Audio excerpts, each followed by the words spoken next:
How do you deal with the haters, Ben? Because one thing you realize is if you start to get well known for something, and this happened to me as well, you get people out there that spend sometimes their entire lives making videos about you. And so I didn't actually go looking for them, but I was looking for you. I saw a couple of the exposed videos, and I'm sure there's a few of me out there. How do you deal? Do you ignore the fact that people then come after you and your IP? So I'm just a math guy. My whole system is built on measuring each quality. So I look at it and I go, every second I spend on a hater is a second away from helping people. So I just don't engage. And I've tried it where I take the time to level with the guy. And you know what I mean? Like I've really tried that. And I don't think that was the right approach. Like if someone's already reaching out, hating you, they're already kind of setting up like that's their game. You know what I mean? So like if you engage, you're just playing their game. And I can't go to sleep at night knowing that I spent even one comment or retaliation on a hater. Also,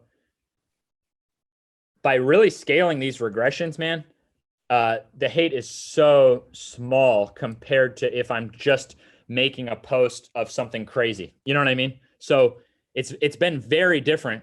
And I feel like by trying to get out there, I feel like I got a lot of haters.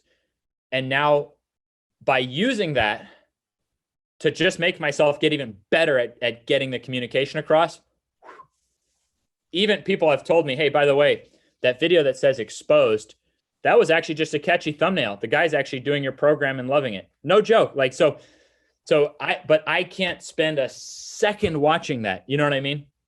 It's just math. I've become like my whole business is that I got really good at not lying to myself. Like I just actually look at what's true or not without lying to myself. And so I can't lie to myself and spend a second on a hater. Now, here's one cool little thing I figured out recently, which is that if there's some other industry leader who disagrees with you, people will try to create something between you. So a third party is going to come in and try to pit you against each other. So here's what I do. I reach out to any of these guys that people are trying to create shit with, and I tell them what I admire about them. So I tell them, dude, I see, such and such, and you managed to answer even the most hateful comment without saying something critical back. You're a fucking legend. How you do that is amazing. You are mentally tough. I want to be more like you. I'm saying to my top competitors, I legitimately find, honestly, what I admire about them, and I reach out and let them know. So if I see that someone's trying to create beef between me and another person, I'm going to hit it at the head, and I'm going to go right to them and let them know what I admire about them. And this has led to some of the people that have different views than me now actually using some of the very tools I'm going to show you today, because maybe they disagreed with one thing, but they agreed with another. But if we created a beef, we wouldn't agree on anything. You see what I mean? So yes. I think the way you overcome the haters is by not spending a second on them. You can't. You're wasting time that you could have spent on someone who actually wants your help. And then if someone's trying to create beef between you and someone else, go find what you actually admire about them and hit it, before something gets created. Yeah, I think you figured it out, Ben. I would say that's pretty much my philosophy here. For us, it's just I come to work every day and I create. I'm trying to create things that transform people's lives, period. And if I ever spend a second not doing that, yeah, I mean, shame on me, right? Shame on me. So, unfortunately or fortunately, it's kind of become an industry in itself, thanks to social media, where people can kind of create careers and incomes on that side. And so, like you said, a lot of times you look at the title and the thumb and it actually doesn't really have much to do with the actual content itself. And so, but man, can it be a horrifying thumbnail? Yeah. And again, they're very good at that. And the human mind, of course, is attracted to that to a certain extent. So it's all part of business. I have one of my affirmations I say every day that I got from Grant Cardone when he was in here. And he said, criticism is a sign of success. I want more.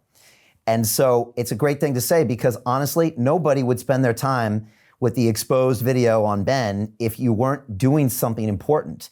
And nobody started doing that to me, unfortunately, until about 18 months ago. And then we just got so big where it became, I guess, valuable to do that, which meant we were making more of an impact. So in a weird way, I'm actually grateful. And I'm also incredulous that some people spend their whole lives effectively promoting me. They might not think they are, but they are. And again, it just forces me to keep creating, to keep getting better. And so try to find a yin and yang with it. If you want to know, I agree with that 100%. And if you want to know my light at the end of the tunnel, because I still feel this much, and I know you do too. I feel this much bad for the hater because I wish I could go rectify it with them. You know what I mean? So I feel this much bad, but again, it just wouldn't be fair to the people who want your help. So the way I look at it is okay, if I'm having a guy on the street come up and thank me for his knee pain and that now he stopped being, bitter and depressed, he may go out that day and he may give his barista, when he gets his coffee, he may give them an extra tip. And maybe that barista is one of my haters, and now that barista gets a little bit happier. So it's kind of like, we have to acknowledge that, the world is a big place and you might not be able to just go be everything to everyone. But if ultimately you're helping people, you're helping the hater. You're definitely helping the hater if ultimately you're helping people. In the long run, you'll actually probably help them because they'll realize that maybe there's something there. But engaging with them, it's almost always the wrong thing to do. It doesn't usually go anywhere because, first of all, waste your time. And it usually they're already in a mindset. So the best thing to do is really stick to your North Star, keep doing what you're doing. And if you do it long enough, you'll create great change, great value, and you'll create a great following. And again, it's a sign of success. I don't know anybody out there who's doing important stuff that doesn't have people that criticize them. I just don't. And the people that don't have critics aren't doing anything very interesting. So that's just the way it is.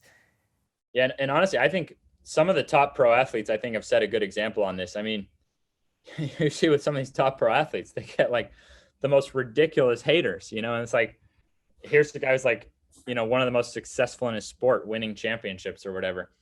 And then also you see with some of the top pro athletes, even if they're on separate teams, they're often still close friends off the court. So I commend those guys who set that example because in business, we don't necessarily have that opportunity to be friends off the court. You know what I mean? And it can be easy for people to like pit us against each other. Whereas with the athletes, it becomes a little more, I just want to commend those guys who are setting those examples. You know what I mean? That again, if someone only learned one thing on this, it would be that I would just encourage people to look at the fact that no matter how passionate they are about their job or their business or their beliefs, that respecting each other would still be the senior quality.